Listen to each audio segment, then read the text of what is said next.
Yo, yo, yo, yo, yo. Hey, yo, what's happening, man? What's good, bro? What's good? What's good? What's good, man? It's been a minute. Yeah, definitely been a little while. Slight little hiatus. Yeah.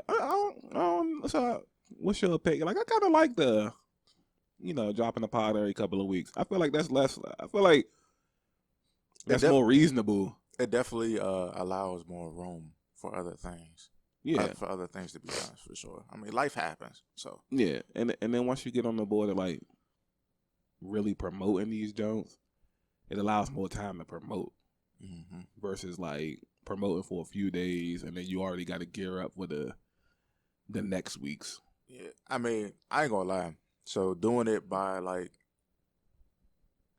just kind of thinking about how the schedule really goes, but just kind of being as consistent as we was before. I would miss that. That's just because I like to talk. I want to come and have No, conversations. You know what I'm saying? But you could still have that routine. I'm just talking in the sense of like actually spacing out dropping the content. mm, Like we could have the same routine and recording it and the things that we've been doing. But as far as like, I kind of like that every other Thursday thing. I mean, that works. I'm still getting used to just being something on YouTube, so I don't know if that algorithm would hurt or not. But I mean, I mean, you know, and if that's all that was being done, a little bit, but it also depends on what the algorithm is right now. If it's a big algorithm, if it's open, you know. I mean, at this point, it ain't nothing to it but to do it. Yeah. So, um, I feel like the more that we progress through these, because I don't know what number we on now. It's 80 something, I think. Your guess is better than mine. I haven't been there for that long. Yeah. So, if I'm not mistaken, it's somewhere in the mid 80s, 83, 84, something like that. The higher the number gets is like, you know, But damn, now that I think about it, I think I was here for the anniversary when we hit 50. Has it really been 30 podcasts after that? yeah, Sheesh. yeah, because that was like late last year. Wow, man, niggas been talking for a minute. Yeah, I think that was around like what, Thanksgiving, Christmas, something somewhere in that window. Yeah. Yeah, somewhere in that window. But yeah, um, so I did a TED Talks yesterday, and this yesterday from real time because by the time people hear this, it's not going to be yesterday no more. It'll be a few days ago. Right. And Welcome back to TED Talks, by the way. yeah, appreciate that. It's been a couple months since I done dropped a episode. I think somewhere around Valentine's Day. Mm.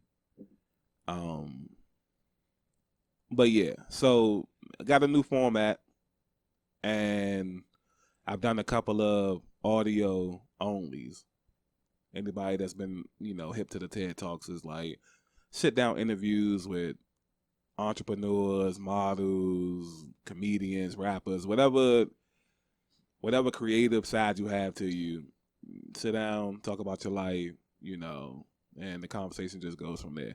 So yesterday we was doing one, and basically it was about your sexual awareness. At least that was one of the things that was discussed. Mm. So from that, when we're having this back and forth, it made me realize that like sex education was just taught like completely different to everybody. Absolutely. So that's what we're going to kind of get into today, and like how we were taught about sex, how you think you should have been taught about sex. Would things be better? Would things be worse if people would actually pay attention to what they was taught about sex? If they was taught about sex, were you taught by the right people, wrong people, all types of you know knowledge that we were taught about the most sought after thing in the history of life besides money. I don't know. What do you think? Money, sex, which is I it think is I it will still have to give that. slight edge to money? Yeah, Yeah, You have to still think give about that, still give that to money. Yeah. I don't know. It's a debate though, right? Certain people are starting to fall off. When I start to pay attention to certain content that I be seeing nowadays, man, it's starting to make me really think that it. I mean, obviously, it is more about the money, especially when it comes to talking to men and women. That's really the sole proprietor that is mentioned the most. Sex literally seems to be falling off sometimes when I be paying attention to certain conversations. Think so? Either that, It's a big conduit for money. I I'll mean, give I you don't that. know. People, it seems like people are really out here depriving themselves. But I mean, I would still definitely say it's money because money is needed first. It's a good debate though. It is. Yeah, it's a debate. It is. Sex is in the ballpark. And just now remembering, there are couples out there that never had sex before. But of course, you're going to need money. You need money to live. So that's definitely going to be first. Yeah. So let's take a jump into the time machine. Take a trip down memory lane. And sex education. Now before I ask you the base question, first I'm gonna just touch on high school so we can go ahead and get this out the way because everybody pretty much gonna have the same answer. Were you taught sex education in high school? Yes and no. So the type of teacher I had, it was kind of questionable. I mean, of course, we talked about the STDs and all this other stuff, but it was also kind of trying to prepare us of the possibilities of having a child as well. And shout outs to Mr. L. I ain't gonna put his whole name out there, but Mr. L. He was definitely a different type of teacher and he had different ways of getting his point across, which worked. It definitely worked, but and I'm not saying that in a harsh way. Like he had a sense of humor to him that like he was creative of how he was getting that message out there. Okay. But no, I originally started taking sex ed in elementary. Damn. They had that at elementary school? 5th or 6th grade. What school you going to? William Paker. Yeah, I never heard of that. Yeah, William Paker Elementary on Sheriff Road. Oh, close. Yeah. All right. So in elementary school, what were they telling you? Of course, just the basics of like how the child is being conceived and everything. You know what's happening with the the biologicals of the body. Mm-hmm. It was definitely in depth, but it wasn't just something that was just given to you. If I remember correctly, I believe that it was like you had to get permission from the parents for it because it was just like the consent was given, like you can teach my child this, blah blah blah blah blah. Now, to be honest with you, the first time I had a chance to take it, I believe it was 5th grade, and I didn't talk to my parents about it. Okay.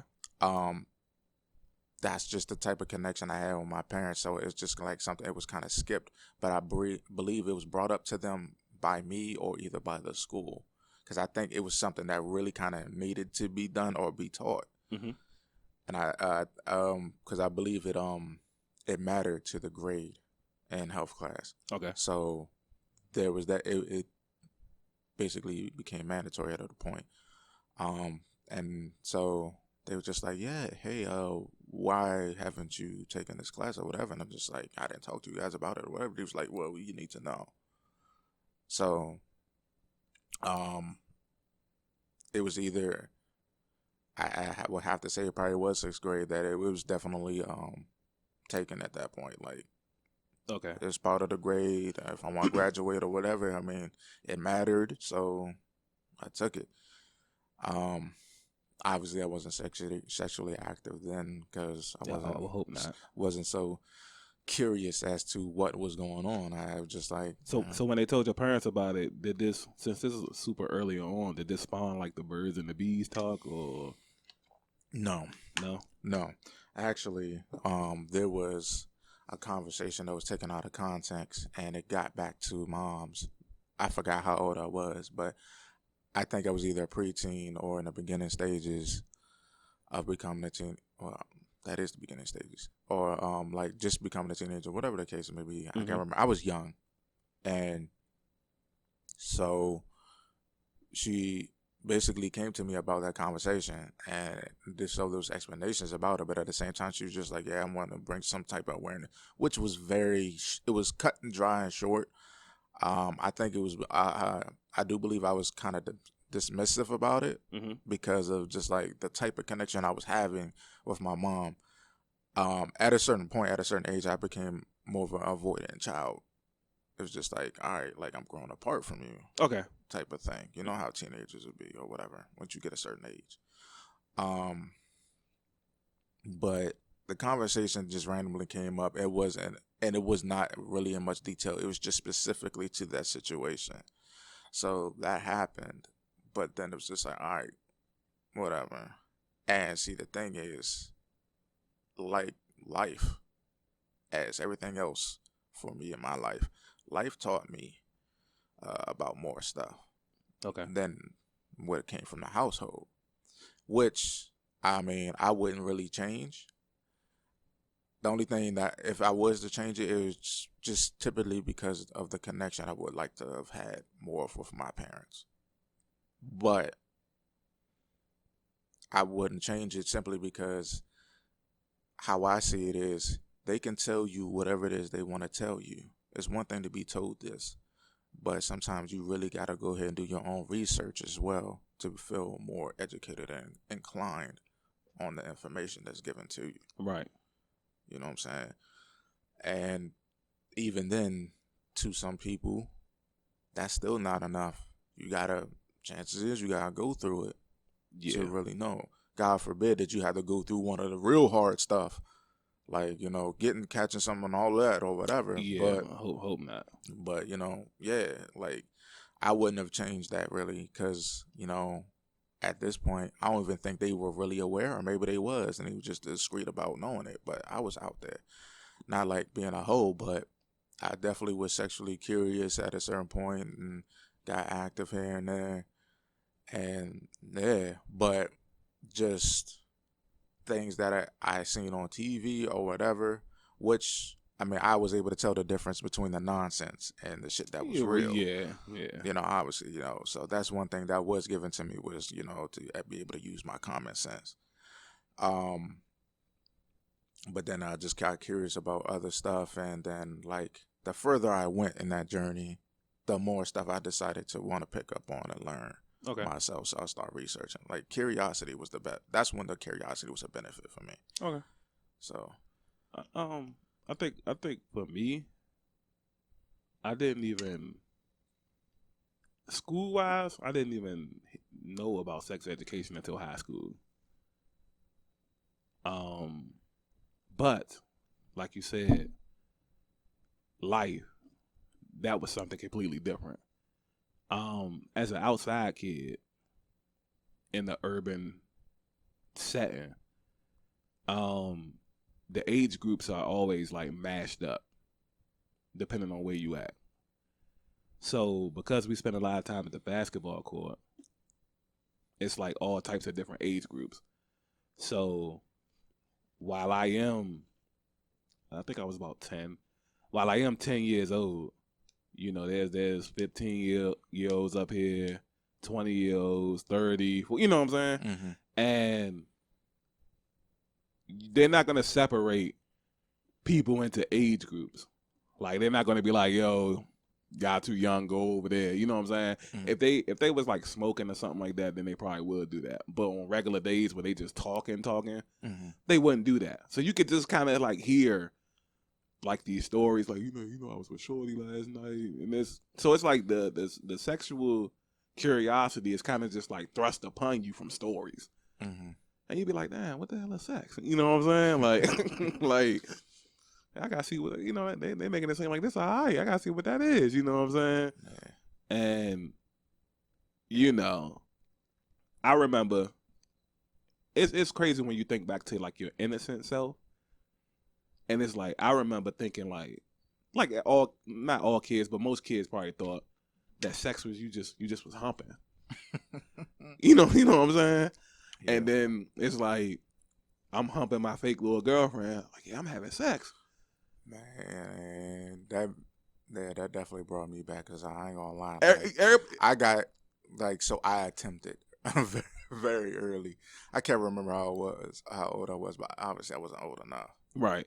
But yeah, like But there was this. I wouldn't even call her a girlfriend. It was just a girl that I knew that lived across the street from where I was, and we was just like, yeah, yeah. and so And you just thought like you thought that front porch, man. It was just Yeah. just drown. and you think Just seeing this, I'm like, what is that? I want to see it. And yeah, it was just shit. yeah, It was just that happened. yeah, and then actually ended up running into a female, like eventually, and she's like, "Nah, we got to be naked to do this." Right, and that's where it started at some point because it was just like, yeah, take your clothes, like take this off or something, because You it know- felt like it was like, yo, something else is missing, so you had to do this. That's weird though from my time frame because back then it was just like it turned on, and then after a certain point it just turned off. It's like, all right, I kind of really don't care about this right now. Okay, Like, okay. At a certain age where you thought I would have grown even more curious, it was just like, man, fuck that shit. It was just like I just too busy about social things right now besides just sex. I mean, of course, I looked at girls or whatever and like, dang, man, such and such and such and such, and she this old, and like, so you know how the phase is now where you sitting there like, I got to be careful who I try to talk to because they might be young as hell, because it makes you ask the question, what the hell are they putting in this kid's food? Right. There was still some females Yeah, we had those at too. our age back then, no, and I'm talking about super developed. Yeah, like, we had those too. People would be like, whose mom is that? I'm like, no, she goes here. Yeah, And this was middle school. Like, yeah. I'm like, dog, like that's a student. That ain't somebody's mother. Mm-hmm. Because the way certain people was built, I dated a girl who was just like, yeah, people would be like, dog, like that had to be somebody's mom. Same age as me. Yeah. So, but around that point, it wasn't a must for me. You know, Okay. It was just like, it exists. Eh. And if I get it, cool. If not, I mean, I'm not really thinking about it. Right. Yeah. Like for me, I was the same way until probably high school. And then because it's like when you talk to your friends about it, everything is like cool. But it's like once you start talking amongst the masses about it, then shit became like a competition. Mm-hmm. You know what I'm saying? And then now it's like, damn, he doing this. I gotta do this too. You know what I'm saying? Like, damn, he said try this. Now I got, because like I said, we always looked up to our older counterparts. Mm-hmm. So even when I was first getting to high school in 9th grade, like a lot of our OGs had already graduated, but there was still some like left over in 12th and 11th and whatnot. And then just hearing them like, once you get my age, you're going to be doing this, you're going to be doing that. And then us, we thinking like, I don't want to wait that long. You know what I'm saying? Like, we could do this type of shit now. Now, when you say that, like, are you just talking about sex in general or different type of things to do? Different type of things to do. Yeah, but see, now to me, that's just kind of like adding fuel to the fire to an extent. Because it's like you didn't even know certain things like that existed until they said that statement. Like, and that's, wait a minute, that's a thing. And that, yeah, and that's what I'm saying. Like, that's our sex education. Like, damn, like I thought we was doing the whole 9 yards before. Like, yeah, now like it's just like, damn, it's something else. It's something else. Like it's something else. Like I remember, funny story, right? I was in, I think this was like towards the end of the year. I was in 9th grade, and I didn't know about eating pussy. So, mind you, I had sex a couple of times by this point, and so, like I said, one of the OGs, he was like, "Oh yeah, I heard you be messing with such and such. She like real small and petite. I know you be putting her up on your shoulders." And so I was like, "Why the fuck would I do that?" You know what I'm saying? And he was like, He's basically saying, man, what I would do if I was your son. Yeah, right. When you think back on it, yeah. So I'm like, why would I put a rub on my shoulders? Like that ain't sex, you know what I'm saying? So he's like, you ain't never eat a pussy. I was like, nah, I don't know how to do that. You know what I'm saying? So I'm saying, he was like, oh man, you got a lot of little things to try, man. So I'm like, I hit her up. I had called her that night, and I was like, hey, you ever been up on somebody's shoulders before? And she was like, nah. And I was like, yeah, my big bro, he was telling me to like put you up on my shoulders and you know what I'm saying, do this and do that. Hey, yo, trying to imagine this conversation as Because this is literally probably like 90% of America. Like you learning sex from he say, she say. You know what I'm saying? Mm-hmm. And it's just like that's how we just learned it. It wasn't because of the classes. Mm-hmm. It wasn't because of like, I told you, yeah. Like it's most of the time you really don't pick up what's being put down until it's actually happening to you. Yeah, and from stories of other people with experience, like Lord knows if we'd have had like the social media that we got now, and you had all this access to like, obviously it was porn back then, but could you imagine like you following porn stars and they tweeting every day? They, you know how they be tweeting. You know what I'm saying? Like, and that just opens my eye up to like how crazy it is for the generations behind us now, because right, that's the world that they're living. They in have now. that, yeah. So it's just like, it's just like you order. I follow like a couple of porn stars on Twitter, and just to see what they say every single day. I'm like, yo, as a youngin', you could actually be programmed into this if you just keep saying that every day. Yeah, so I will say this about this generation now. I do feel like they have more resources to learn. Oh, they're gonna want to. Yeah. Like, especially from like TikTok TikTok, man. Yeah. TikTok, I would tread lightly on TikTok because that's something you'll get sucked into. Yeah, that's a anything type of grounds right there for real. Yeah. I would be very careful on there. That's like, damn that. Well, I don't know entirely how TikTok really works because I don't have one, so I don't really fuck with it too much.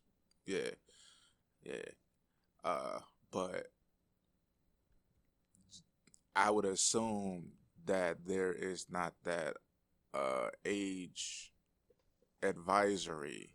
I don't think the so. same age advisory like it would be on Twitter, because I would say like it's like Twitter before Twitter really started cracking down on it, but still, like when on Twitter it was like, yeah, there's sensitive content that's about to be shown, or you this age or whatever, some shit like that. Well, all you got to do is click yeah, which really is just the bullshit thing, but it's just like, well, look, it's just basically, it's kind of like, hey, we tried. It's like saying the word disclosure on a YouTube video, right?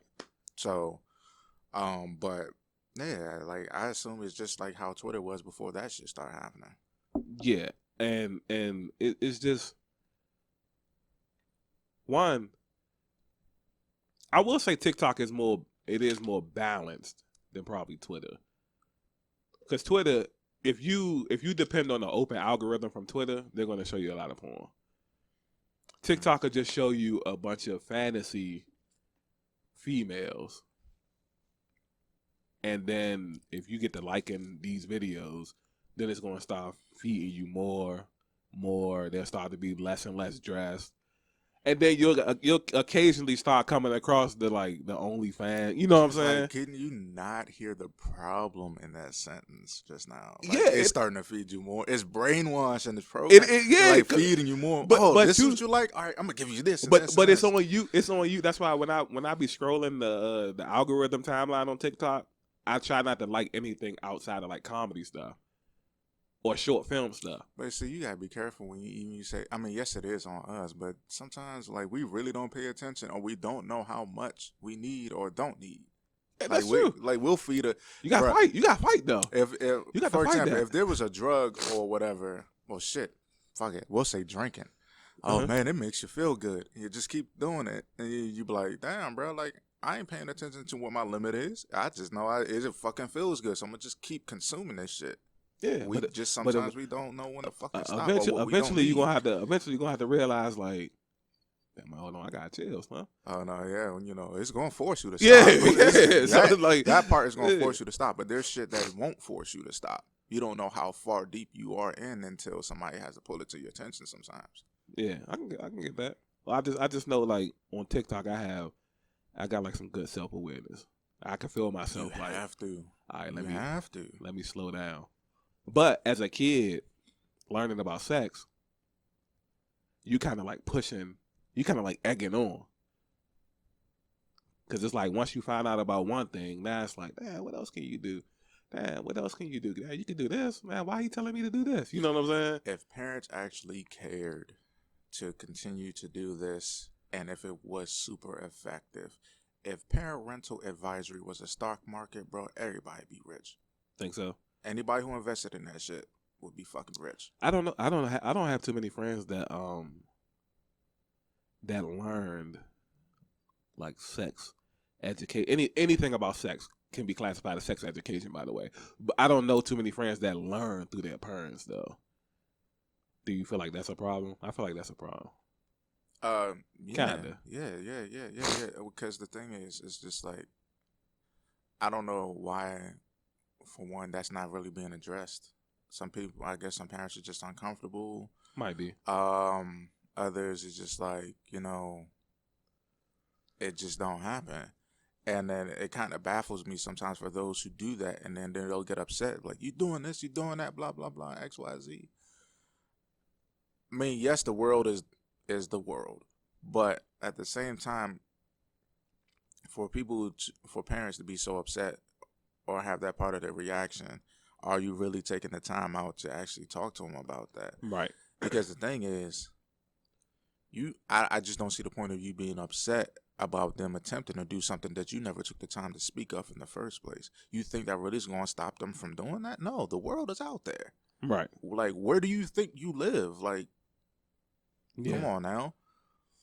And that's why some people say, well, yeah, that's why I send my daughter or my son to a private school and all that. It still fucking happens. Oh, yeah. Yeah. Shit. The worst part is, here's the thing. If you are particular about their preference, that's even more shit to worry about. Because if you just send them to a private school and it's all the same sex, it's still gonna happen. Chances is that they'll do it with the same sex. Yeah. They're gonna adapt. So have that conversation. Yes, I do feel that it is quite a problem to not have that conversation with somebody. And the thing is like it is part of your. I believe it's part of your civic duty as a parent to really just do that shit. Like, you got to prepare them. Anything that's not really being discussed, they can learn it the most difficult way, or there'll be a late bloomer because of that. Right. And so it's just going to become a problem later on when it's time for them to really have known that. Yeah.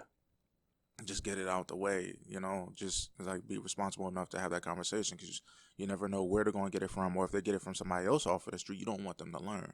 Yeah. Or that's the last thing you should want, like learning off the street. Yeah, or even their first experience could be a very traumatic experience because they just didn't have no information about it. Granted, it could still be a bothersome experience because the first time is not always the greatest time. Yeah, that's true. But not knowing having any education or information about it, and then it happening, that's a shock, and it's just like you don't know what to do. And now it's even more traumatic. And then now it's like I want to swear it off completely.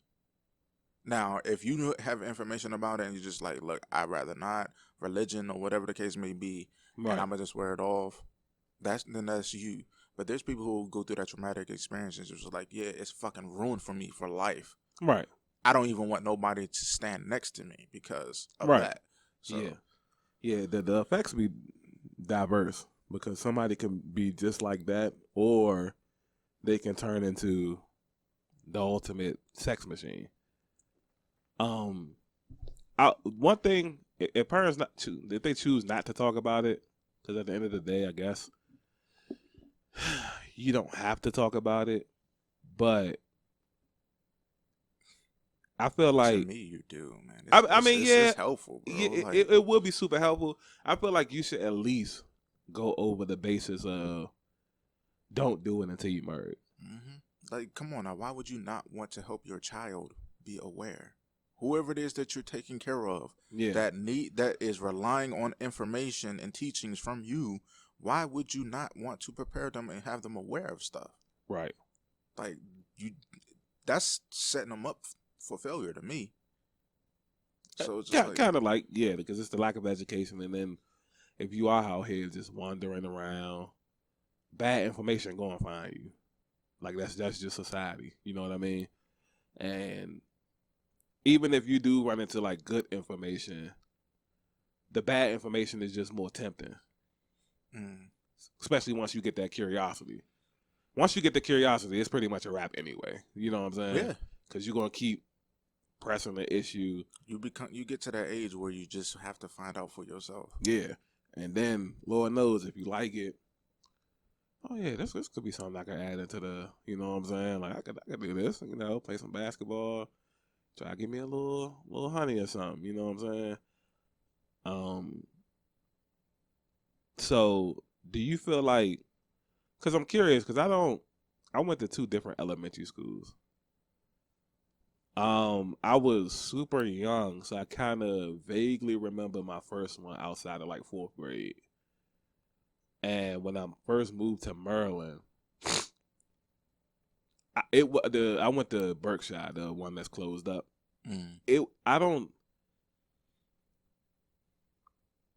I don't think we had anything other than I had two separate teachers. One of them taught like half of the classes, math, social studies, and history, and the other one taught like the other classes. Like A Day, B Day, or Nah, we had both of them in the same day. uh, We just would go to one for like 3 hours and then go to the other one for like 3 hours. And then whoever was over here in the beginning of the day would go to this teacher at the I end. think I experienced that at least 1 or 2 years in elementary school as well. Yeah. But then, of course, we ended up having to get used to going to whole bunch of different classes. Yes, I never when I came to Maryland in 5th grade, I had one teacher that taught everything, and in 6th grade we had two teachers that we just went to for 3 hours and then over here for 3 hours. Oh, and the third teacher was PE. I don't know if that counts. But we never discussed like anything health wise, sex education, anything out of the normal classes that you normally take in school. Mm-hmm. And in middle school, you kind of learned about it a little bit, but only through the basis of like science. When you're learning about DNA, you know what I'm saying? Mm-hmm. So it was from a scientific standpoint, not we gonna educate you about this. So when you get this, you know what I'm saying? Like that, I didn't get that till I took health in high school. I'm trying to think if there was even a chance to learn that in middle school. Damn, I can't even remember my health class in middle school. Yeah, In middle school, it was definitely some crazy years for me. Of course, I know we had science, and I think that's probably what it came up at. I don't Okay. know. But yeah, middle school, it was pretty dormant. Yeah, like I don't recall having like any chances of sexual education in middle school. So it was just regular, like your regular classes, and then yeah, I mean, of course, you know, I think my memory's just fucking with me, but yeah, like in could be elementary that too. school, elementary school, I'm kind of glad I learned it, you know, that early on.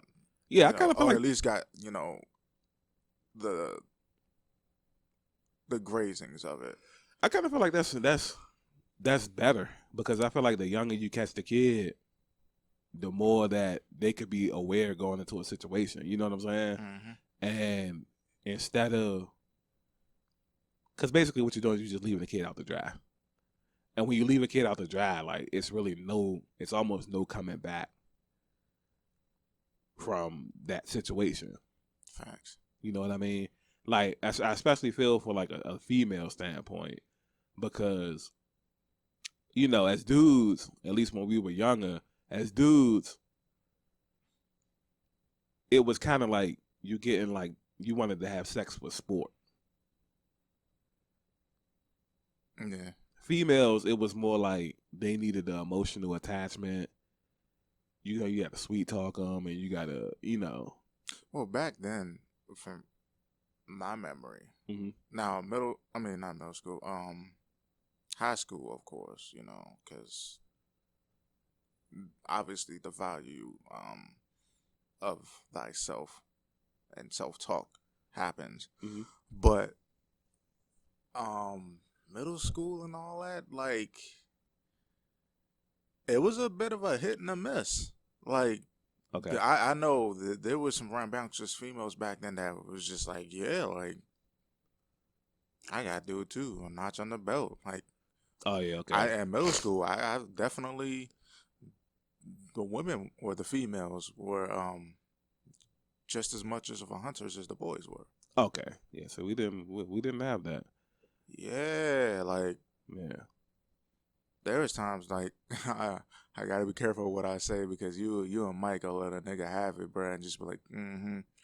But even then, like I have found myself supposedly being in relationships with certain girls and stuff like that, where it was just I was just kind of like, okay, but not really knowing how serious it was. Like I've got claimed and like so there's like a couple of females just like, yeah, man, we a thing, you my boo and all that, and I'm just like, oh, I kind of like, you said that, and I'm going on my day. Right. But then it was just like, nah, they was like serious. Then like, yeah, Shay was looking for you, blah blah blah blah blah blah blah. And I was like, what? Why? And it was like, yeah, you know, y'all together. Like, of course you go look for you. I was just like, oh, so this is a thing. This really, you know, Right. yeah. Like I've definitely knew and seen women that's just like, yeah, I want you, and this is what's gonna Oh yeah. happen. So Yeah. Well, if that was happening, I wasn't one of the recipients, or I had to be a hunter. yeah. I witnessed that regardless, whether I was on the receiving end or just like I said, All around. I seen it happen. Yeah. Yeah. And see, I feel like sex education is it probably benefits like the person being hunted more than it would benefit the hunter. Because if you're a hunter, I feel like you have a killer instinct, We all do. and I feel like whatever you tell me, if I'm already in the groove of things, I might not really. It's too late. If that makes sense, you know what I'm saying. Mm-hmm. So it's like that's why I say I like the idea, like catching kids in elementary school and just, you know, 5th grade, 6th grade. That sounds pretty decent. Obviously, Well, it's gonna. I would definitely suggest that nowadays for sure. Yeah, obviously, you're gonna force the kids to mature a little bit faster. But even when I think about when I was in 5th and 6th grade, we were something like mature kids. Like when I tell you when we played basketball and thinking about all the knowledge that we had playing basketball, like we wasn't regular 9 and 10 year olds. Like when I think back on, it, I'm like, yo, we was like pretty advanced. You know what I'm saying? We was definitely a different era back then. Yeah. And not really speaking down on the children now, because the children now are great. They're still great regardless. Right. It's just the world that they're now living in and who's guiding them for real. But you ever notice when you like, have you ever like met a kid and be like, yo, like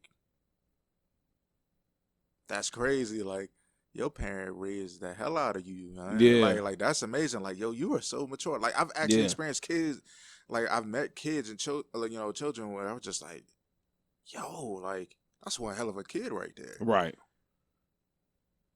And just thinking like that's probably like that's how we were on the norm back then. Right. But it's like it's so rare now because of what kids are getting into and what they care about so much because unfortunately, that's what the adults that they're around care about. Right. And that's what they just keep putting out. Like, so, you know, the only mature thing that I really see them really growing upon, if it wasn't the seemingly 1 in a million type of child that's like one hell of a kid, uh, the only mature thing dude you really see them do is ask about things that you feel or believe that they are too young to ask or talk about. Right. Okay. Like I have my friend's nephew is just like he'll ask me questions, and I like that he asks questions Mhm. because he wants to know things. And like I said, like anytime that he's deprived of information, I feel it's a failure for him. So I always sometimes he'll say sorry, and I'm like I'll be thinking like don't be sorry for asking a question. That's the worst thing you could really do to a person in general is to try to get them to stop asking questions they want to know. Right. They want to be educated. Right. So he'll ask questions, but there's some joints I'll be like, damn, bro, like, what is it that you experienced or that you've seen for a split second that makes you want to come and ask us this? You know what I'm saying? It's just like I just can't help but be curious of that. But when it comes to like the whole sexual things and the dancing and twerking and all that, and I'm just like, sometimes I just be like, I'm either the parents gonna handle this or be like that shit is not cute. Right. Like I've seen little girls out there twerking and shit like that, and I'm just like, look at what you teaching your kid, because they're gonna grow up with that. The chances is They watching you. they really with that, but also it's a chance that they might grow up and be like that as an adult, and that's gonna fuck them up.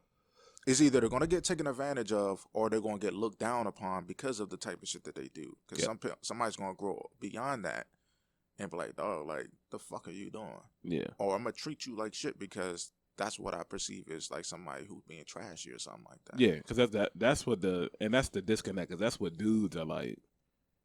You're like taught that, like you don't want no fast girl.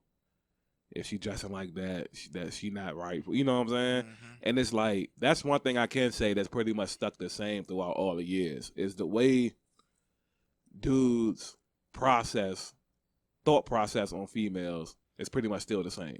It's all about programming, bro, and not even just genetic programming, just programming In general, yeah. Because like the girl might not even be fast for real. It's true. Like she could be just like really wholesome. It's just that she's doing what she was taught because that's the environment. That's her form of having fun. Right. And it's like it's difficult because there's a whole bunch of layers that you got to go through before you get to that conclusion. Yeah. And so it's just like, yeah, like even now, like for me, the times you will go out, whether you're at the club or you're at even like family reunions and shit like that, and there's guys around or something, the females, they either do it amongst each other, not giving a fuck about the dudes, or if they see a dude or whatever, they want to, before even trying to break the ice and have a real conversation, they're dancing with each other, twerking and shit to draw attention. It's like, this is what I gotta do. It's fucking programming all the fucking time. And I'm like, and sometimes I'll be sitting there just seeing the shit. And I'm like, just like, why? Like I said, the era I grew up in and the stuff that I've been around, like I was a little more mature for my age then anyway, because I was hanging around people who were older than me. Right. But at the same time, as a kid, it was just like, bro, like back then, it was better and easier and more fun and enjoyable. Okay. Now it's like sometimes it could be confusing or like misleading because it's just like you're twerking, you're all out there. So somebody actually takes you for that, then you're like, nah, I don't want to deal with you. Like, nah. Even now, women are programmed to just like play those games. Like, I basically just wanted to find out if I got it. I've actually heard women say that out their mouth. I just wanted to see if I still got it. Yeah, but dudes do that too, though. Yeah, they do. I'm sure they do. You can't be like, ah, man, don't ever do that. Nah, I know they do. Yeah. But yeah. But then like drawing attention and just like, yeah, man, like I got your attention. I brought you to me. Now get away from me. And then there's just the ones that just be like, all right, well, I just want to be out there. Yeah, you can have me, but I just want to be out there. Okay. And so that's where it just becomes misleading because you're in a whole bunch of shit that you really don't need to be in. Which is true. With that relationship. Yeah. So the programming is just really off, and now we really made it a thing for sure nowadays. That's why I really did feel like it was a super valid question to ask. Is it sex first and then money, or is it money first and then sex? Yeah. And like that's a legit question, because it just because when I think about it, I'm like, all right, we need money to survive. But the average person, what do they spend their money on? Like, once you get past bills, what do people spend money on? Like, whatever they spend the money on, somehow, some way, it's tied into some form of trying to get or securing sex. mm-hmm. Whether it be clothes, we got the shoe heads. Obviously, some people out here really just love shoes. But most people, they like to dress nice in clothes and stuff because they know it attracts a certain, you know what I'm saying? Facts. Damn, yeah, So that's definitely deep. yeah, like, I mean, it's so simple, but it's deep. and so it's like, obviously money is, it has to be the end all be all. Mm-hmm. Because like you said, it's couples out here that's not having sex at all, still got to pay the bills. Mm-hmm. It's people out here that, like you said, they done been sexually molested, so they not thinking about sex no more for the rest of their life. It's just generally people just don't give a fuck about what you got. Like, right. But at the end of the day, unless you just homeless, everybody got bills. Mm-hmm. So the money is going to be number one. All I'm saying is sex is like literally has to be like the next thing on the list. There's people that's just out there even having sex for food. Not saying as in per se as like, but that's true being homeless, but it was just like, look, man, you either giving me money, you gonna pay my bills, or shit, take me out to eat. Yeah, that's very true. Which, again, that's a whole bunch of confusion, because there are women that are like, yeah, man, you gonna have to give me something to eat, because if I'm gonna give you this, like, you gonna have to spend money on something. Right. And then there are the women who be like, oh, just because you took me out on a date to get something to eat, you think you gonna get some? Like, yeah, those two opposites there, man, it's fucking crazy. And then it's just the ones that were like, man, I can't be bought, especially for sex. What you think I'm a prostitute? What are you doing it for? Like, that's usually what's coming out of women's mouths nowadays. Is like, yeah, man, you got to spend money on something. Nowadays we're kind of like in an era where I think people have heard the term politically correct so much that subconsciously, politically correct ain't even politically correct anymore. Like, subconsciously, they just gotta say what's right, even if they're gonna turn right around. Because we see people do it all the time. We talk about it all the time. Everybody's gonna say what's right, and then turn around and do the complete opposite when it comes to the actions. You know what I'm saying? Mm-hmm. So it's like that type of stuff really just has no. When female, it's to the point now. If I hear a female say something like that, I'm gonna assume the opposite anyway. I'm not that kind of girl. Like, I didn't say. First of all, I didn't say you were. Now that you done said that, are you just trying to hide it? Are you trying to, like, come off as not that type of girl, and then in another manipulative kind of way, be that girl? You know what I'm saying? For me, unless you really going hard to prove a point, that's a conversation to be had. But to me, it's just like, all right, show me. Yeah. Like, fuck the talking and all that. I mean, we can talk, but at the same time, like, we ain't gonna keep doing the song and dance for hours. So it's just like, you gotta prove it. You gotta prove what you are, what you say, and how you carry yourself. And I the same. You know what I'm saying? Like, cut the bullshit. Right. So, another like point in the topic when it comes to sex education that we talked about was that, and I kind of could agree with this, at least from a guy's perspective, is that if you are going to learn about sex and you are going to be out here having sex, like, you should definitely know how to please the opposite sex, or the same sex if that's what you're into. That way. And I definitely wanted to bring that up earlier in the conversation as well. But I try to figure out what would have been the proper time to be learning that. Like, to me, it would have been like high school.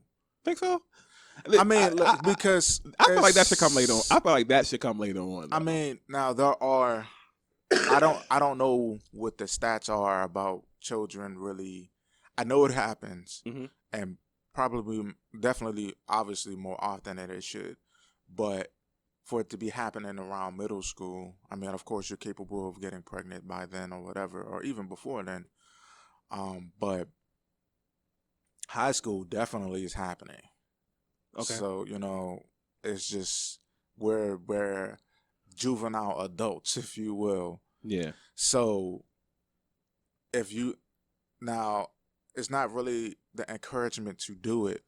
Yeah. But it's just like, again, having the information, because just like, being told about sex ed, like, doesn't mean necessarily that that's what the child is going to go out and do. That's true. true. Yeah, you're learning sex ed too early. No, I feel like it is helpful because, one, you're knowing information about it, but you're also knowing potential consequences and stuff, opposed to being exposed to it right then and there, possibly at that same age that you are trying to deny them getting that information. They could have learned it just by the experience itself and not know that there was the consequence of it happening. Okay. So there it is, life teaching you. Right. But when it comes to like high school,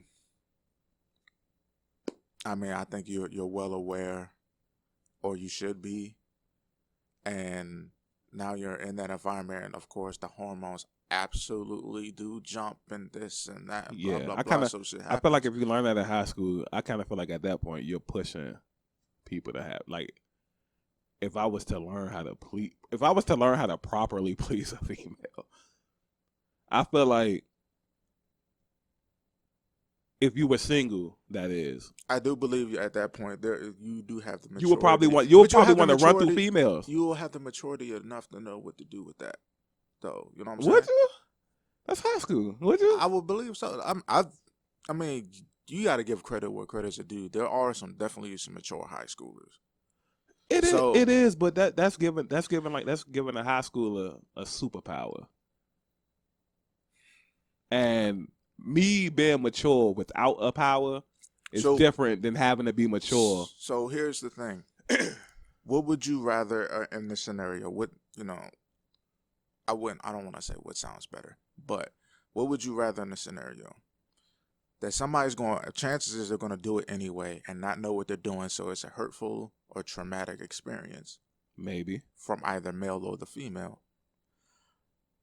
Other than, well, they still may do it anyway, but they know what they're doing. But then eventually chances is you can still make the decision that I'm not going to do this anymore, or at least until a certain age. I just feel like if you give the kids the tools, that's like giving a kid too much. That's like, sex education is one thing. I feel like that's polishing the kid for sex. When in essence, technically, kids shouldn't be having sex anyway. They shouldn't. So I feel like at that age, I do believe you're definitely at a point where you're like, I'm gonna do this or I'm not gonna do this. Like, that's why I say to a degree we're juvenile adults. Yeah. I really feel like that should come like after high school. But then again, that's like the only place they're gonna learn it from somewhere. I'm about to say school is like the only place where you can actually, like, well, we didn't, but technically you're supposed to actually be able to learn, because after high school, if you're not going to college, well, so your job's not gonna do that. You know what I'm saying? Mm-hmm. Like, obviously, if your parents haven't taught you this up until the point where you graduate high school, I don't think they're gonna. Well, they might. Some people might, but I don't think they're gonna sit you down at 18 or 19 and be like, "Yo, this is how you please your significant other.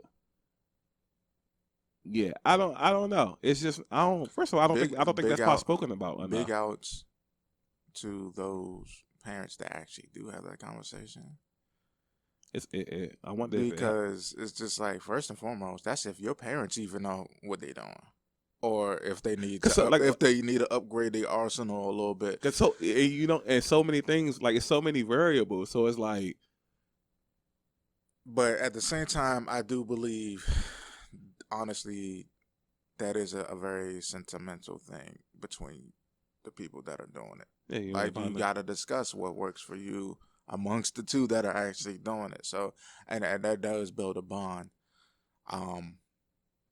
Opposed to, really, honestly, I don't really see parents doing that. It's a very few parents that will have that conversation with their child. Mm-hmm.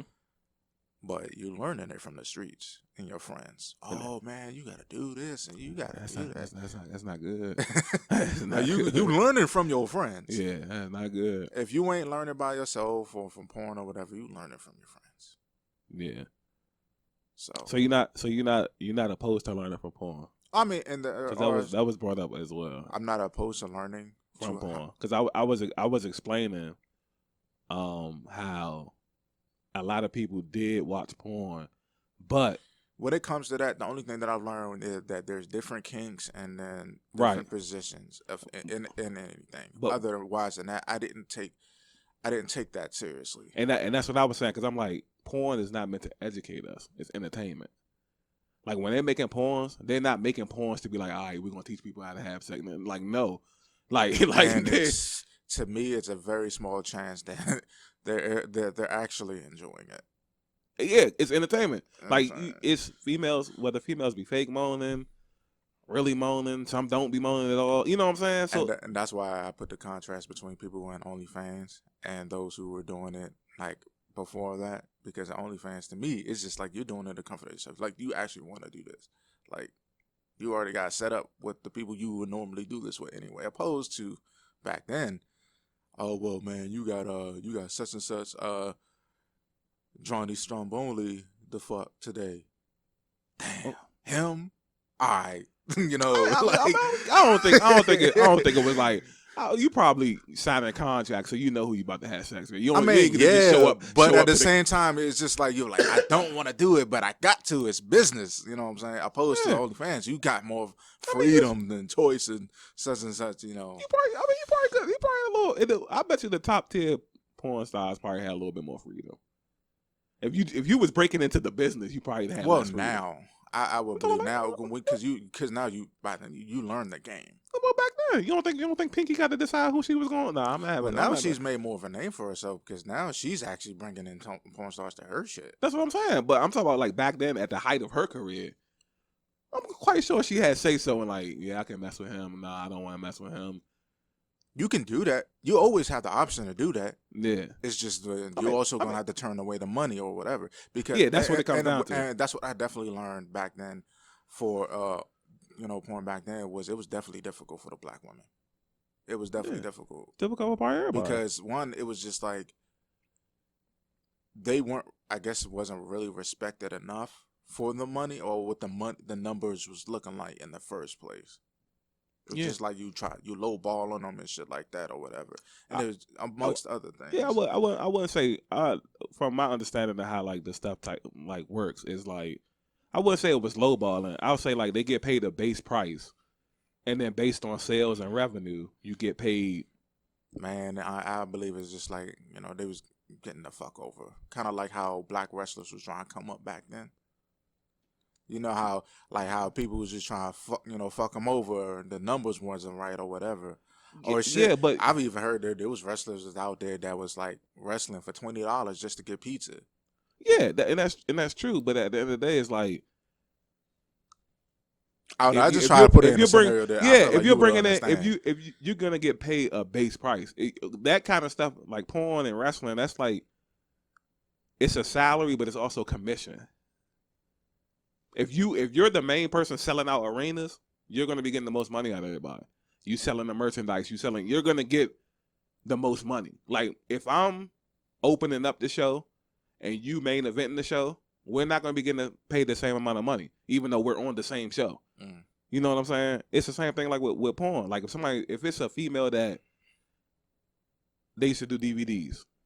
We was in high school, they had like DVDs and shit. Mm. You might not recognize the first girl on the DVD. But you know, once you get like halfway through and you start seeing like a Roxy Reynolds or a Cherokee or a Pink, now you know like, all right, these the heavy hitters. You know what I'm saying? So they probably the ones that's getting like more of the money because we know their names. Right. Until you make a name for yourself, and now you at the end of the DVD. Now everything's just off the ropes because it's like you don't have to make a name for yourself. Like sex is so valuable nowadays. You just got to be out here doing it, and you'll never know. You could wake up tomorrow. Damn, I made $30,000 last night. Wasn't nobody even following me. Now I got 100,000. You know what I'm saying? Like, all it takes is for one person to see something that they like. You know, I think now I'm starting to say I think money gonna sex- stay money gonna stay number one, but yeah, but sex is a little. sex became so valuable. Well, I'm trying to figure out how I want to say this because it's literally like a recycling. It's a cycle, a repeating cycle over and over and over, and it can go forwards or backwards. Mhm. Because it's like, yes, sex is a valuable thing. Right. Because it's supposed to be something very sentimental between you and another, especially for somebody you planned on being with for long term. That was the basics of that. That's where it started before you from. start putting all the extra stuff in. Yeah. Now it's just like it still should be that way. It's not. But at the same time, it became so valuable because everybody feels like I have to do this, I got to do that, I got to have a body count, and that's coming from male and females. Yeah. But now to a point that it's become so valuable in that way, to a point it's invaluable. If you get what I'm saying, it's like it's no longer something special because it's just like, all right, cool. I feel like it is though. Shit, what stood out to me, I seen the podcast when they was talking to Brittany Renner. Right. And the dude said it. He was like, "You're nothing special." Why? Because just like I'm nothing special because it is like you want this, you want to get that, just like how you want to get this, I want to get that, such and such. And it was just like the middle ground was like getting like the sexual part. And it's just like, it's true. It's just giving out so damn much. Like people want it because it's a hot thing, but at the same time, it's no longer valuable because everybody's she's still special regardless. Like he can sit there and say that all he wants to. She got NBA niggas paying to have sex with her. That's special. Like he might not like it, and yeah, I mean, yes, she's has the cliche NBA that you niggas use paying to have sex, but at the same time, if shit was to go awry, the NBA player could be like, you know what? There are others that I can get, and especially all it takes is for me to see somebody better than you, or whatever. But it's too late because like she already had a kid by one of them, and now when they had a nasty breakup, and that's my man PJ Washington, shout out PJ. When they had a nasty breakup, all she gonna do is just throw him on child support. And exactly, now, right? Because here's the thing, probably deep down in her as well, she probably like, dog, like, I'm not really nothing special because what's it going to take for him to go to another one? I have to figure out how I'm going to constantly get this money. That's special. It is. You had to set a trap for that. You had to set a trap for that. That's still special. I mean, the child is special. She's special. But at this point, because trust me, it's a million females that have set that same trap that it ain't work for. The fact that you have to do that in order to win, that's not special. That's just dog, I know that there's another diamond. There's another one that could do the same shit. So now I have to find a reason to still be relevant and pop up in this life. Did he not do it? Yeah, and that's dumb on him. To be honest, that's special. It's dumb on him. Or it could have been because shit. I'm not the fly on the wall, and I was neither one of the two. Right. It probably was special to him. Like, you know what, man? I think I want to keep you long term or whatever. Maybe because I really don't follow that shit. Probably not. I don't even watch ESPN for real. So she just. I mean, you're not gonna find all their stuff on there. She just a regular. No, he made it to the league, as a young baller, and he's good. Like it's different when you in the NBA, and it's different versus like when you're a good NBA player. That's all the young single niggas be doing. Yeah, They be hitting up these they be hitting up these Instagram models, DMing them. They be with the shits, slide them out. Now, beforehand, you don't have no ties to this girl.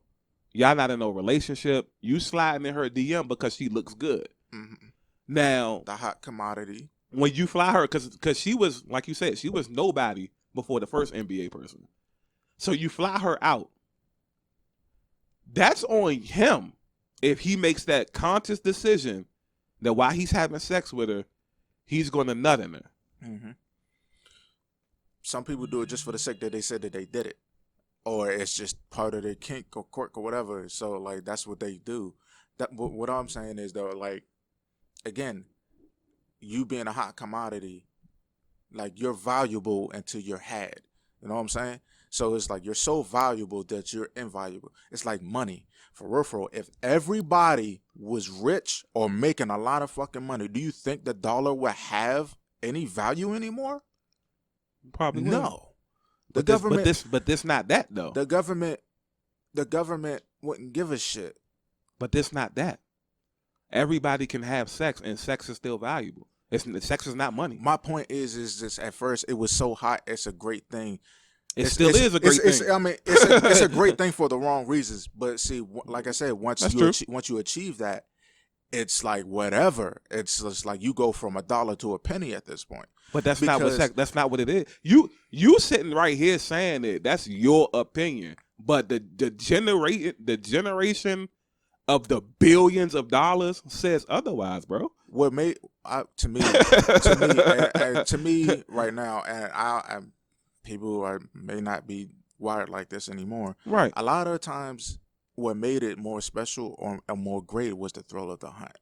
That's true. You know what I'm saying? Like, you actually had to work for it, and it makes it's more appreciated. I mean, appreciated.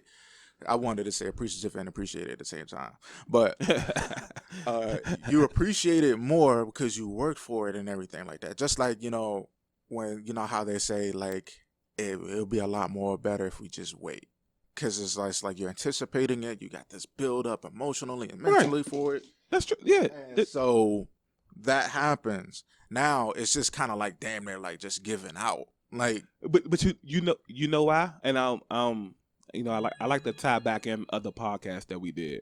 So a long time ago, me, you, and Mike, we sat in this basement and we did the looks versus personality thing. Mm-hmm. So the basis of that podcast was that you were going to have first dibs at the most attractive girls at the mall because we felt like you had the looks versus us just having the personality. Mm-hmm. So what happened is somebody, I don't know if it was the powers that be or anybody with some type of high ranking amongst the world, they probably felt the same way. And it was like, yo, I should be getting like a lot of these bad females, but I cannot score for some reason. You know what? Maybe if I set something in place to make it seem like all the bad bitches need to be after money, then it opens the door for people with money instead of just people with looks. Because now, in my opinion, I feel like if that's the route that you take, I feel like everybody is winning. Obviously not in a good way, but I feel like everybody is winning because it's like, within those two scenarios, it's a one or the other type of thing. It doesn't seem balanced at all. It's not. Because the thing is, it's literally just leaving from one side going to the other. The thing is, it was balanced, but now, once, I don't know, I'm going to speak on the female's behalf. Once the females see like, wow, it's really easy to be out here just screwing around niggas for money. That's what messed the balance up. Because now, you don't give a fuck about what nobody look like. As long as you can walk out that door and you got a couple G's. You don't give a fuck how people act. That too. Because you're getting, I don't keep up with the latest fashion, so excuse me. I'm just going to say she's getting the latest bag. Mm-hmm. the latest heels, getting flown out to Cancun or wherever the hot spot is right now. And all they're doing is either looking good with somebody or having sex with them. And of course, when this era first started, everybody had the fake morals and all. Oh yeah, I'm not being flown out for nothing like that. And then I never forget when I was I had just graduated, so I was like 18. Maybe I might have been 19. I think I was 19 because I was in a relationship, so I couldn't take the advice. All I could do was listen. It was a dude around here. His name was Ricardo, and he was like 10 years older than what we were. So when I was 19, he was like 29. And he used to tell us, we used to be right outside Mike's house. This is before Mike even, we used to be right outside Mike's house in a little group. And he used to pull up, and he used to bring us like chicken and food and stuff like that. Mm. And he used to like tell us stories and advice and stuff like that about females. And he said this a long time ago. And he was like, when it comes to like females, they want niggas that look good. But if you offer them everything else without the looks, they'll take that too. Because he felt like he was like one of them type of dudes, that he didn't have the looks. But because he brought everything else to the table, he used to have the fresh clothes, he had a car, his family was kind of like well off, so he had money, you know what I'm saying? Mm-hmm. He wasn't like arrogant or cocky. Like I said, he used to bring us food off the humble. Like, he wasn't just taking females out. He would look out for everybody. So he had a nice personality, you know what I'm saying? And that was just like, he's like, if you bring that to the table, that'll be enough. And that's all it is now. It's like everything's been corrupted. So it's like, if you bring in the money to the table, they gonna roll. Because life done beat people up. Maybe 10 years ago, females had more of a morale. But 10 years later, when you've been working for the last 10 years, now it's starting to set in and dawn on you like, damn, I can't retire till I'm 67. I don't think a lot of these females out here was hurting that damn much to just go. You don't have to. I don't. You looking at the long. How old are you right now? 30. To be honest with you, I don't even think there's a lot of them that even tried. It was just like, all right, well, why would you? You don't have to no more. To me, to me, that's just like asking to be brainwashed to a degree. And it's convenient, so why not? Every podcast that we done, not every podcast, because we don't talk about females every podcast. Every podcast that we've done on the premises of like females and talking about them being accountable. Mm-hmm. What's one thing that we always say? It's a lack thereof, right? Yeah. Bro, I'm not even gonna lie to you. I wouldn't even be mad if I was talking to a female and I'm dating her.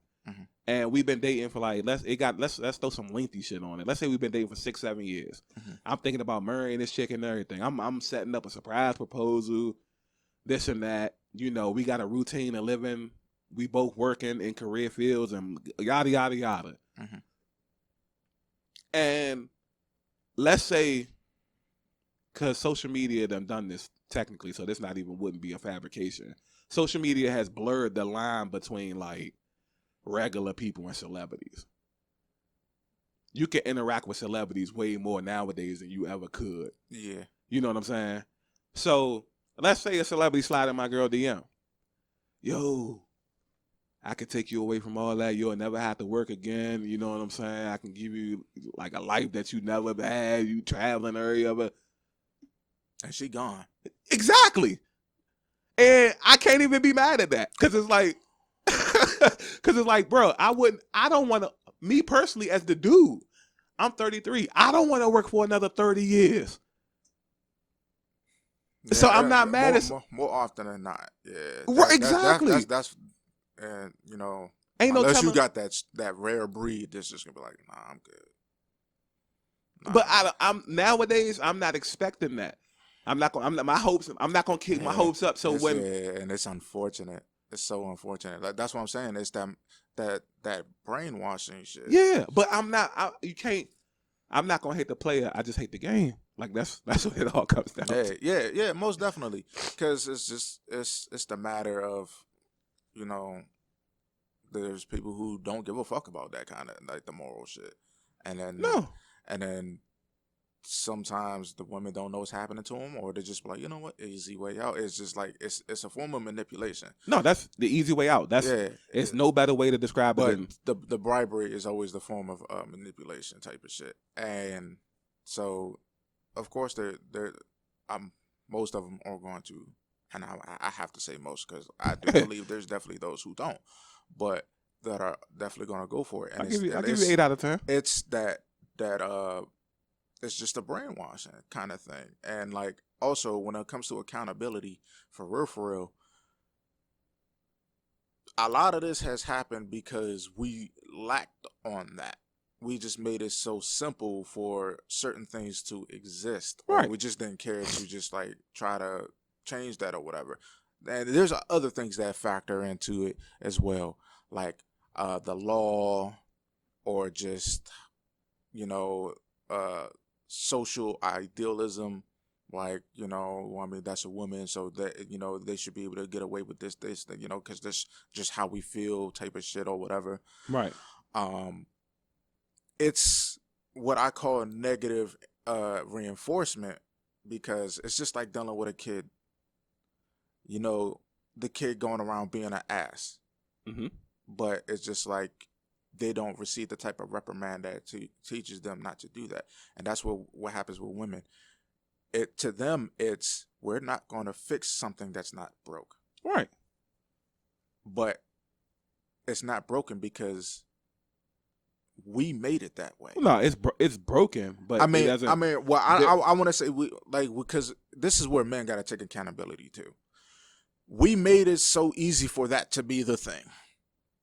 No, the niggas with money made it so easy for that to be a thing. For everybody, niggas with good looks, niggas with money, or popularity, because popularity is becoming a currency as well. Yeah. So it's just like whatever it is that the female finds that they want to have, that's not really sentimental at all. It's just out of bounds at the moral.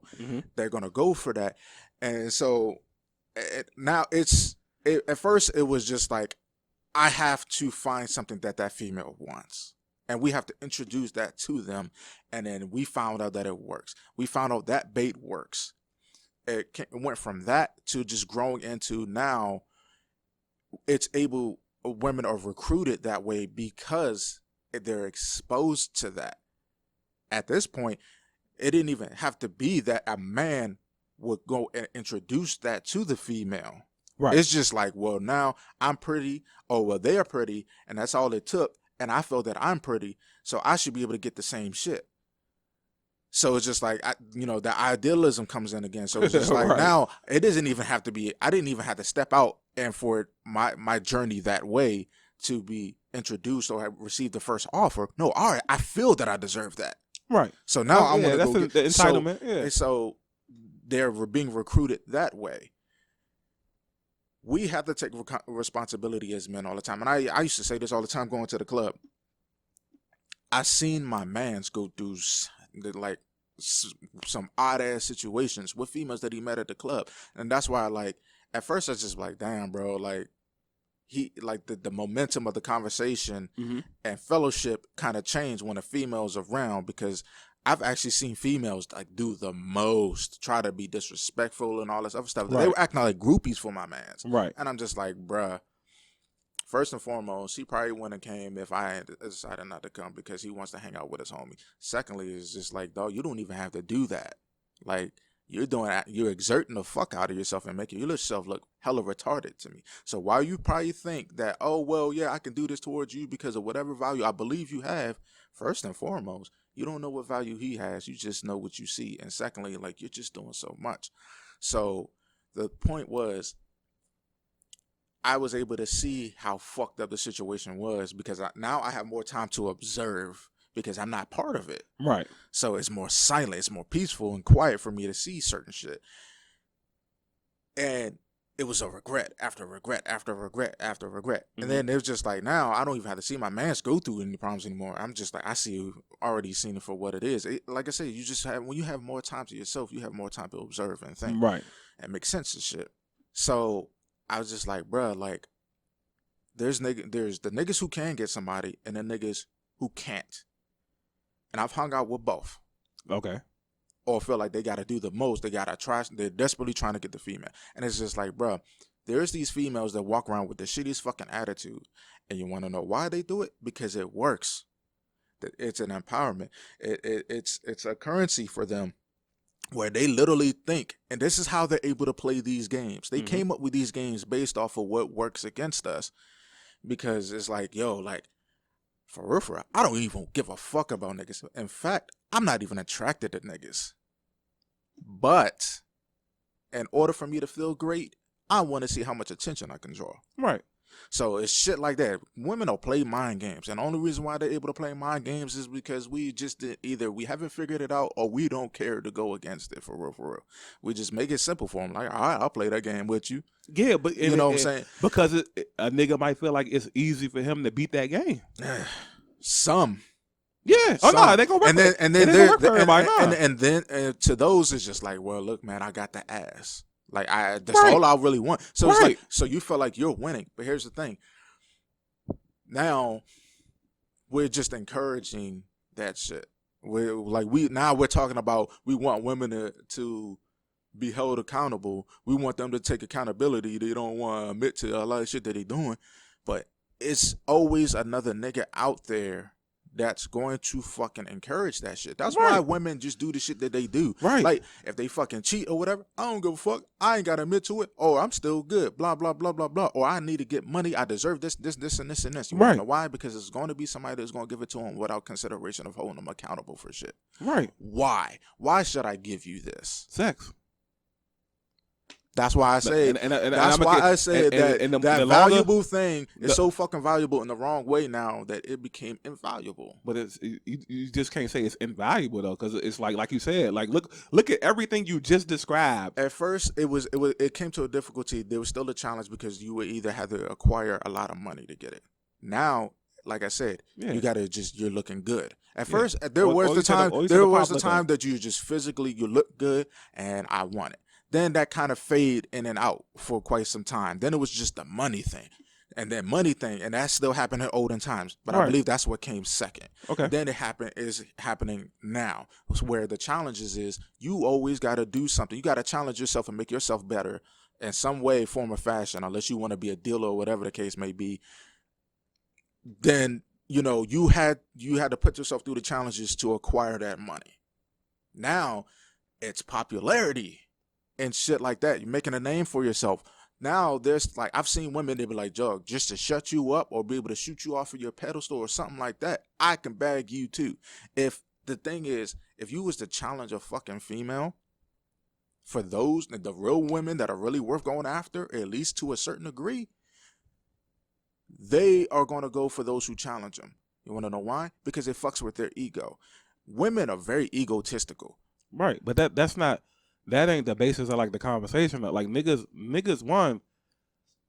a nigga's not going to do like a deep dive when it comes to a female on whether she's a good female or not.